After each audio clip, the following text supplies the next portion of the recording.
Kwa niaba ya wachezaji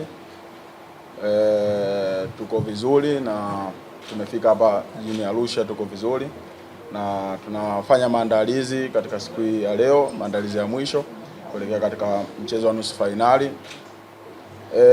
Tunasema tuna morali kubwa na tuko na hali kubwa kuelekea katika mchezo huu, na tunaamini kwamba kutokana na maandalizi yetu tuliyofanya tunaenda kufanya vizuri katika mchezo huu, japokuwa tunajua kwamba timu ya Coastal katika hatua hii au katika mashindano haya wako na kitu huwa wanakifanya. Kwa hiyo hicho sisi tuko nacho na historia inaonyesha kwamba walishawahi kufanya vizuri na katika uwanja huu. Kwa hiyo hilo sisi tuko nalo na tumeliweka kama kitu ambacho kinatupeleka katika nusu finali hii. Kwa hiyo naweza kusema kwamba tuko hapa na tupo tayari kupiga hatua moja kuelekea katika hatua ya finali.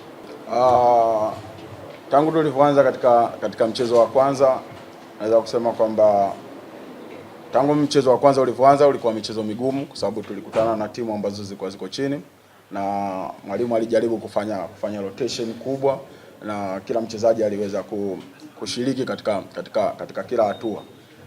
Tumeweza kupiga hatua nyingi ambazo zilikuwa ziko chini mpaka kufika katika hatua hii, na naweza kusema kwamba tangu tulivyoanza katika mechi ya kwanza tumekuwa tuna step by step na tunafanya vizuri mpaka hapa tulipofika.